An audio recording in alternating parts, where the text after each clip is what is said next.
Muito obrigado. Nós somos uma profissão resiliente. A resiliência está aqui. Enfim, já estamos com 2 dias de conferência. Os temas escolhidos, penso que demonstraram que foram os temas certos. Tivemos 2 dias fantásticos em que discutimos somente temas atuais.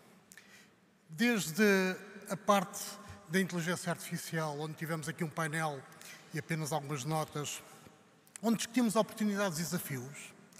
Por exemplo, percebemos muito bem que para a inteligência artificial, muitas vezes 4,11.11 é superior a 4.9, portanto gera alucinações.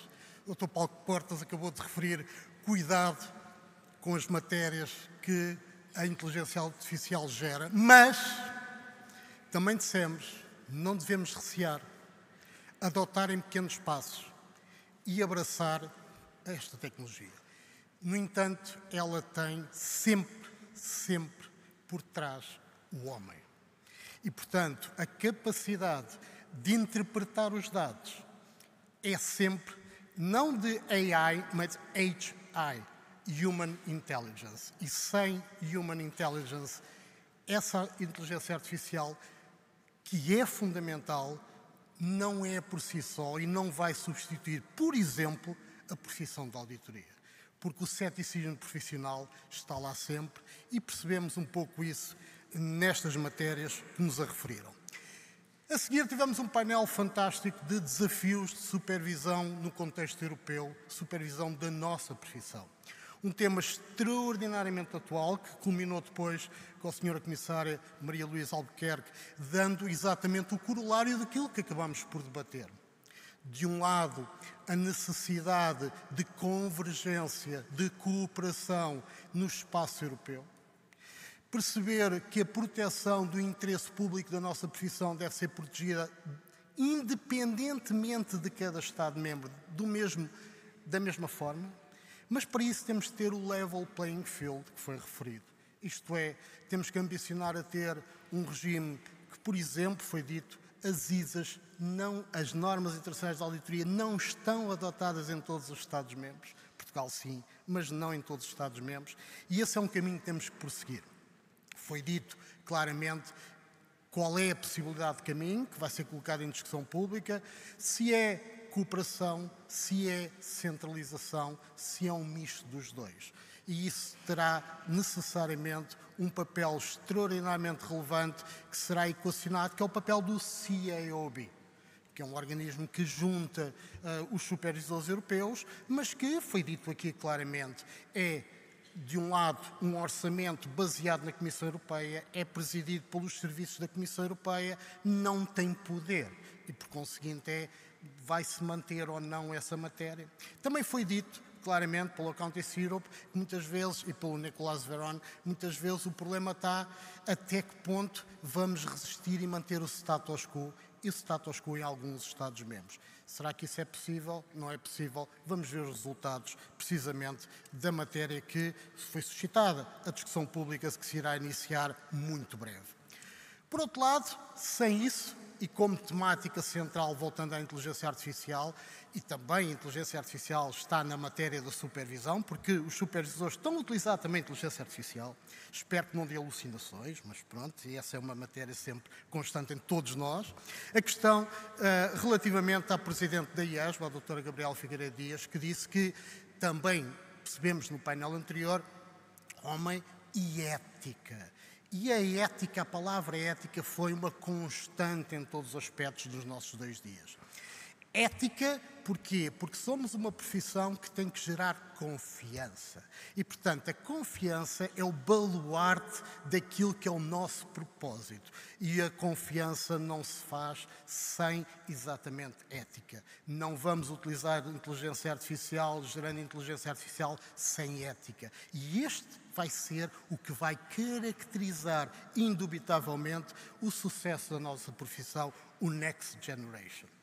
Por outro lado, também percebemos, relativamente à matéria, a propósito do propósito, a questão da sustentabilidade.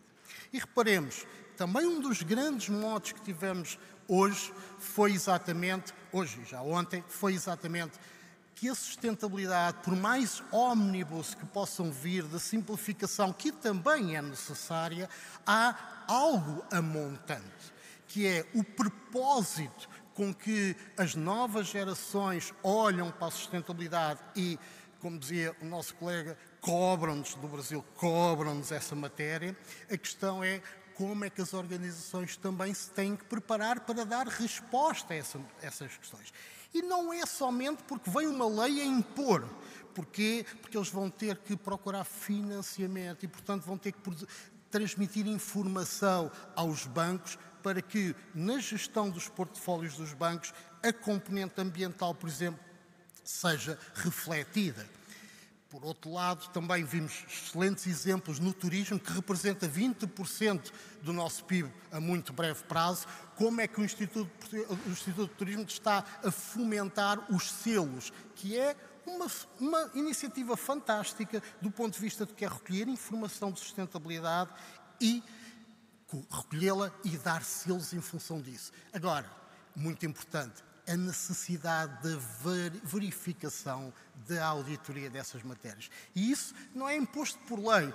Será, ómnibus aparece, mas é a necessidade gerada pela confiança com que esses números têm que ser partilhados. E aí está o nosso ADN, gerar confiança e a necessidade de intervenção, indubitavelmente, do Revisor Oficial de Contas nestas matérias. Finalmente, entretanto, percebemos e saltamos para as pessoas, continuamos no modo das pessoas, sem antes aprendermos uma lição interessante, que é o que é ser feliz. E aquele teorema do japonês, que foi-nos aqui dito, que é alguém para amar, algo para fazer, algo para esperar. Isto é, entendemos todos que as relações humanas, entendemos todos que a atividade e entendemos todos que a esperança positiva é aquilo que nos torna verdadeiramente felizes. E aprendemos que não há tempo. Portanto, o tempo é uma questão meramente interpretativa, se quisermos. Por outro lado, tivemos um excelente painel em que falámos de auditoria de serviço de valor acrescentado e percebemos o ADN, o que provavelmente uma dicotomia entre parceria, fiscalização, eu acho que não são dicotómicos, são uma coisa que diz, estamos ombros a ombro, com cada um a respeitar a sua independência, mas a colaborar no mesmo sentido. É o interesse público. Portanto, é o desenvolvimento sustentável das organizações. É também a capacidade, que nos disseram, dos auditores desafiarem a gestão. Ao desafiar a gestão, estamos a contribuir para maior produtividade, maior eficiência e uma economia mais robusta. Assim esperamos. E esse é um papel fundamental também dos auditores nesse capítulo. Por outro lado, enfim, sem antes falarmos um aspecto fundamental que é as pessoas contam. E terminamos neste ciclo, antes da intervenção do Dr. Paulo Portas, que foi exatamente a questão, as pessoas contam e discutimos um pouco o papel intergeracional, ou se quisermos, a questão de geração ou diferentes idades, mas a questão fundamental, voltamos a dizer, como é que integramos jovens? Uma profissão como a nossa, e percebemos na pirâmide etária, como é que vamos atrair jovens cada vez mais escassos, como é que vamos reter talento, atrair talento. E percebemos algumas dicas do ponto de vista que todos nós refletimos, pensamos e trazemos para casa. Como é que podemos fazer uma liderança capaz de integrar gerações, capaz de assegurar carreiras que têm uma longevidade enorme, mas percebemos também que os jovens hoje têm várias carreiras na sua carreira. Portanto, como é que nós adaptamos a essas matérias? Importantes aspectos fundamentais, tanto os segmentos etários em vez de gerações, um aspecto aqui bastante trabalhado, e a fomentação de cooperação entre segmentos etários. Fundamental. E percebemos também que, por vezes, a diferença é meramente de olho, mas não há pode não haver tantas diferenças quanto a gente pensa nestas questões. E importante nesse aspecto é, se calhar, uma comunicação em salientar o que mais nos une do que provavelmente o que mais nos distancia. E este é o aspecto incrível, que é melhorarmos a cooperação, melhorarmos a comunicação e a cooperação nesse aspecto. E também dissemos, aproveitemos os skills da nova juventude para fazer o lifting, se quisermos, e potenciar exatamente todas estas matérias nesta nova geração. Enfim, eu termino o Congresso com uma frase que eu acho que resume um bocadinho, que é, Tema do Congresso, Audit Next Gen, ou seja, a nova geração de auditores. E eu dizia-me, em inglês funciona bem, imbued by technology, but empowered by people. E este é o aspecto central, com um comportamento ético responsável. Muito obrigado.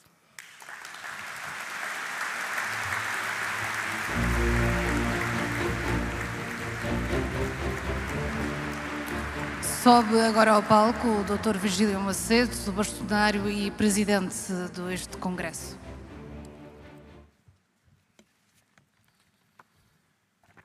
Boa tarde a todos. Permitam-me prescindir de todos os cumprimentos e unicamente fazer referência à presença do Sr. Presidente da Assembleia da República, o Dr. José Pedro Aguiar Branco. Nós agradecemos a sua presença e, portanto, todos se sintam cumprimentados na sua pessoa. Obrigado. Caras e caros colegas, chegamos ao fim do 15º Congresso da Ordem dos Revisores Oficiais de Contas. E não foi mais um congresso. Foi o maior, o mais desafiante e o mais arrojado. Foram 2 dias de intensos trabalhos, de partilha, de reflexão, de convívio e de inspiração. Foram dias em que discutimos o presente e, sobretudo, projetámos o futuro da nossa profissão.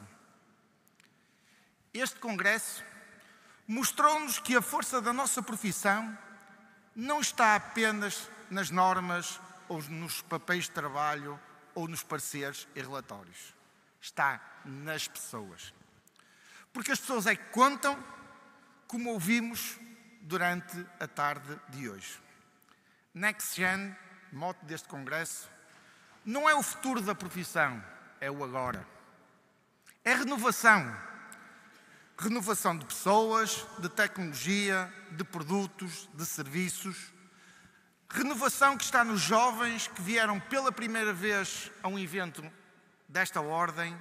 Renovação nos colegas que há décadas que servem a profissão. Começámos ontem o trabalho por falar de inteligência artificial, oportunidades e desafios. Mas, quando falámos desse tema, falámos sobretudo e, acima de tudo, de valores. Percebemos que a tecnologia é uma ferramenta e o valor está em quem a usa com ética e com propósito. Entendemos que a inteligência artificial deixou de ser a possibilidade do futuro para se tornar hoje uma realidade presente. Percebemos que a auditoria é muito mais do que a tecnologia, muito mais do que números. É confiança, é transparência, é credibilidade. Esta combinação de experiência e inovação é o que nos torna vivos e o que torna viva a nossa profissão. Uma profissão em permanente evolução. E este congresso mostrou que estamos prontos. Prontos para usar a tecnologia sem perder o nosso juízo profissional. Prontos para inovar sem abdicar da ética. Prontos para fazer diferente, mais e melhor. E concluímos que, apesar da inteligência artificial, o auditor não desaparece, evolui, ganha tempo, ganha visão e acrescenta aquilo que nenhuma máquina consegue acrescentar: contexto, juízo, ética. Depois falámos dos desafios da supervisão da auditoria, um pilar essencial para garantir a confiança pública, a transparência dos mercados e a qualidade da informação financeira. É aqui que a cooperação entre autoridades nacionais se assume como essencial. As autoridades de supervisão nacionais têm mesmo que trabalhar lado a lado, partilhar boas práticas, articularem metodologias, levarem à construção da confiança mútua. Falar do futuro da supervisão é falar mais uma vez de confiança, de responsabilidade partilhada e de um compromisso com a qualidade num ambiente em que seja evitado sempre as que eu já designei arbitragens regulatórias.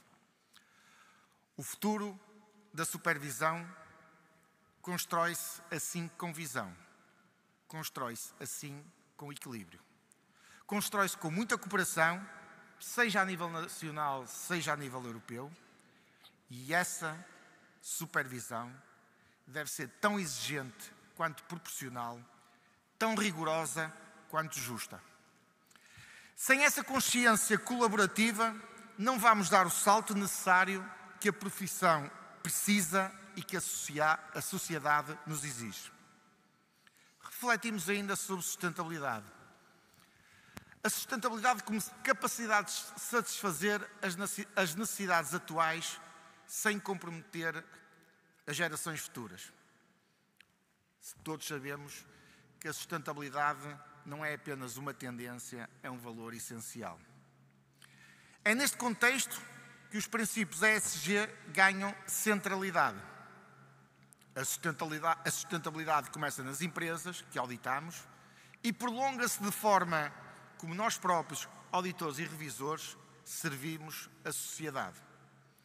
A profissão de auditor hoje está perante este novo desafio.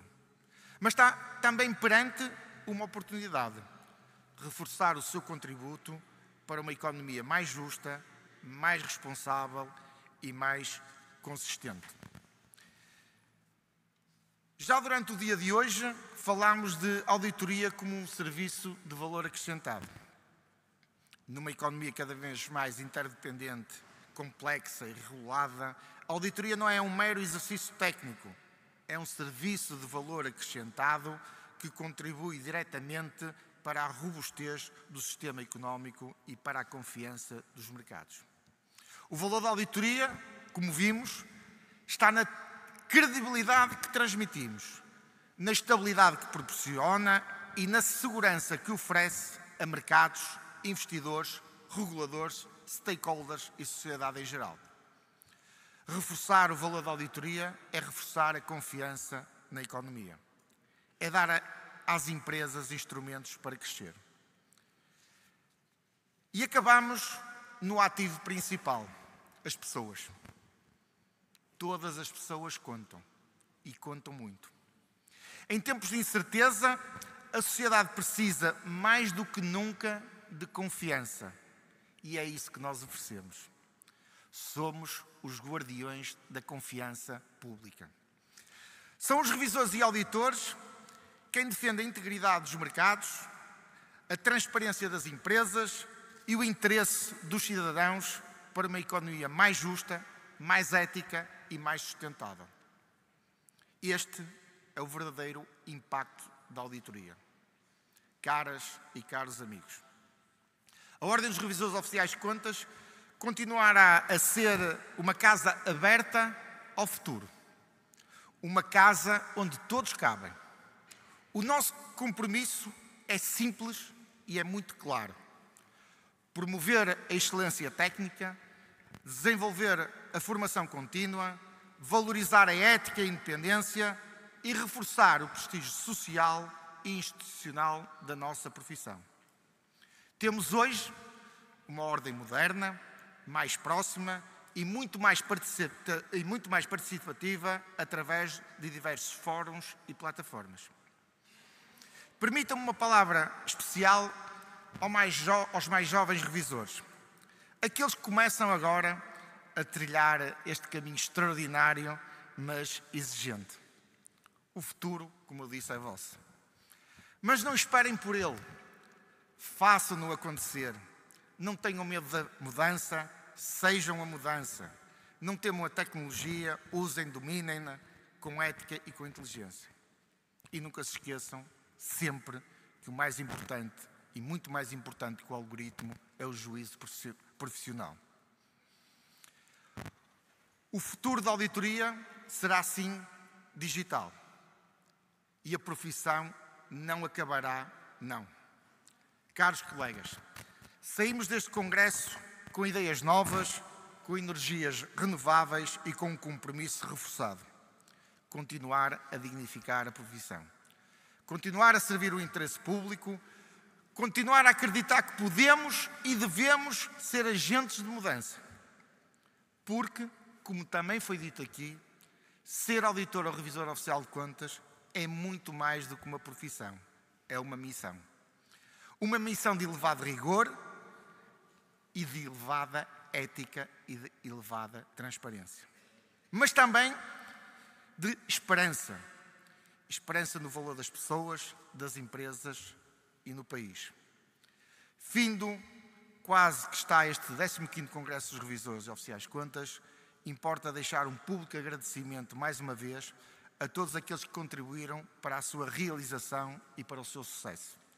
Agradecer à Comissão Organizadora, a todos os profissionais desta ordem, ao nosso Secretário-Geral, à assessoria de comunicação, aos patrocinadores, às entidades que apoiaram este 15º Congresso, que, obviamente, contribuíram e foram decisivos para que este Congresso, este evento, fosse um evento sem paralelo e foi o maior que registámos até hoje. Ainda agradecer a todos quantos intervieram no Congresso, congressistas, participantes, oradores, observadores, moderadores, convidados, cuja presença e participação foram determinantes neste evento. Caras e caros colegas, é com enorme orgulho que terminamos este 15º Congresso, na certeza que o trabalho não acaba aqui. Que cada um de nós saia daqui e leve consigo a responsabilidade e o privilégio de continuar esta missão. Fazer da auditoria uma profissão de futuro, feita de confiança, feita de pessoas, feita de propósitos. O futuro é agora e começa em cada um de nós. Até ao próximo Congresso.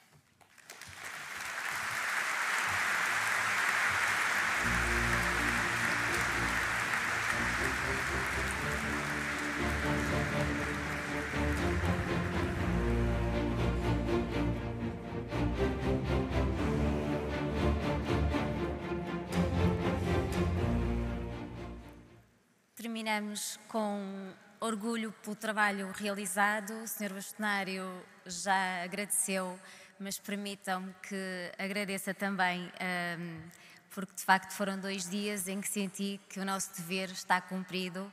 À equipa de comunicação, que nos deu todo o apoio, e a todos os colaboradores da Ordem que estiveram a trabalhar aqui incansavelmente nestes 2 dias.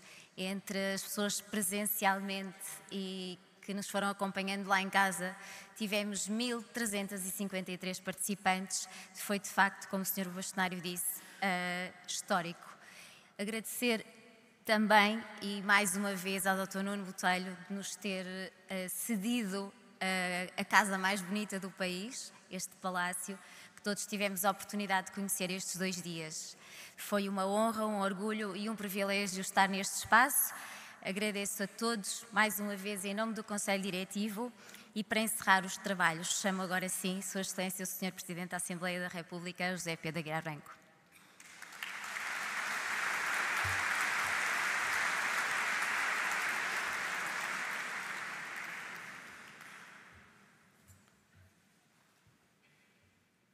Sr. Juiz Conselheiro Paulo Nogueira da Costa, em representação do Tribunal de Contas, Sra. Vice-Governadora do Banco de Portugal, Sra. Clara Raposo, Senhoras e Senhores Deputados da Assembleia da República aqui presentes, Sr. Bastonário da Ordem dos Revisores Oficiais de Contas, Sr. Dr. Virgílio Macedo, Senhoras e Senhores Bastonários dos países lusófonos, autoridades autárquicas e académicas, ilustres convidadas e convidados, minhas senhoras e meus senhores. Este Congresso é indiscutivelmente uma prova de vitalidade. Depois de celebrar meio século de existência, a Ordem dos Revisores Oficiais de Contas demonstra, mais uma vez, que está viva, atual e atenta. Preocupada em pensar o futuro do país e da própria profissão. Um Congresso com lotação esgotada, que olha em frente e procura antecipar a próxima geração da auditoria. Um encontro que reúne especialistas, dentro e fora do setor, para falar de economia, tecnologia ou sustentabilidade, para refletir sobre os desafios do nosso tempo. Não é coisa pouca. É a prova de que uma profissão com história continua a ter futuro.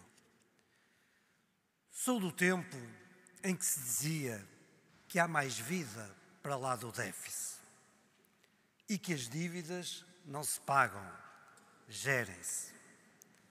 Uma doutrina que imperou no Estado português durante algumas décadas, com consequências gravíssimas para o Estado, para a credibilidade das instituições e para o país. Também sou do tempo em que a fatura por aquelas máximas chegou e com impacto. Fui ministro no tempo da Troika, aliás, como o Dr. Paulo Portas, que aqui seguramente fez uma intervenção brilhante. Lembro-me bem da dificuldade de governar em tempos de exceção, sem margem, sem alternativas, sem dinheiro no caixa. Infelizmente, as pessoas ficaram a conhecer o preço do descontrolo orçamental. As dívidas de hoje que se tornam impostos de amanhã, a irresponsabilidade de hoje que hipoteca as gerações futuras. Todos conhecemos esta história. E talvez por isso a sociedade portuguesa foi se tornando cada vez mais exigente. O déficit pelo déficit, determinado por uma gestão irresponsável, tornou-se politicamente inaceitável. O excesso de despesa passou a gerar alarme cívico. De certo modo, passamos todos a ser revisores das contas do Estado, sem outra certificação que não a de facto de sermos cidadãos deste país. A verdade é que houve em Portugal uma mudança de mentalidade, nas pessoas e nos agentes políticos. Hoje, a preocupação com as contas é condição de qualquer partido responsável. Uma condição forjada no tempo da Troika, com um governo de centro-direita, mas também dos governos do Partido Socialista que se seguiram. Uma condição que hoje continua a vigorar a bem do país e de todos nós. Não posso deixar de referir a este propósito o próximo Orçamento do Estado para 2026. Um documento que começará a ser debatido no Parlamento na próxima semana e cuja aprovação parece já assegurada. Muitos países europeus olham para Portugal como um exemplo nesta matéria. Num tempo em que tantos governos enfrentam instabilidade e dissoluções, Portugal aponta o caminho inverso. Um Parlamento sem maioria absoluta, com mais partidos do que nunca, mas onde a negociação continua a ser possível. Minhas senhoras e meus senhores, o país descobriu que, afinal, havia mesmo vida para lá do déficit. Não porque ignoramos o déficit, mas porque o superamos com exigência, rigor e muito trabalho. Foi preciso resolvermos o déficit para descobrirmos a mais-valia da vida que pode existir para lá dele. Foi preciso concordarmos nas contas certas para podermos discutir políticas públicas. Trazermos ao Estado credibilidade e responsabilidade orçamental para podermos depois fazer política. Hoje, quando discutimos o investimento nos serviços públicos, na atualização das carreiras do Estado ou a contratação de professores, médicos ou polícias, estamos a discutir desígnios que apenas são possíveis se houver condições para os pagar. Queremos um Estado confiável, um Estado presente que não falta às suas missões. que responda realmente às necessidades das pessoas. Mas tudo isto só é possível se existirem, e porque existem, contas certas, rigorosas, verdadeiras e equilibradas. Não como um fim em si mesmo, mas como um meio fundamental para garantir mais confiança, mais segurança. Quanto mais certas as contas forem, mais liberdade temos para investir no país, nas suas instituições e nas pessoas. Senhor Bastonário, minhas senhoras e meus senhores, estando entre revisores oficiais de contas, não preciso de sublinhar a importância de tudo o que referi. Mas por isso mesmo é que quero deixar um apelo, que também na sociedade civil continuem a contribuir para o reforço do consenso sobre a exigência de contas certas, as chamadas boas contas, a todos os níveis, individual, empresarial, associativo e do Estado. Ajudem a promover a literacia financeira dos cidadãos. Sejam exigentes com o Estado e com as suas contas. Exijam dos poderes públicos o mesmo grau de rigor que o Estado pede às empresas e às pessoas que os senhores tão bem conhecem. As contas certas não são só um desafio passado ou um consenso presente. São, sobretudo, a garantia do nosso futuro comum. E uma garantia que todos os dias importa construir. E por isso é que o país conta convosco e por isso é que lhes diz também muito obrigado. Disse.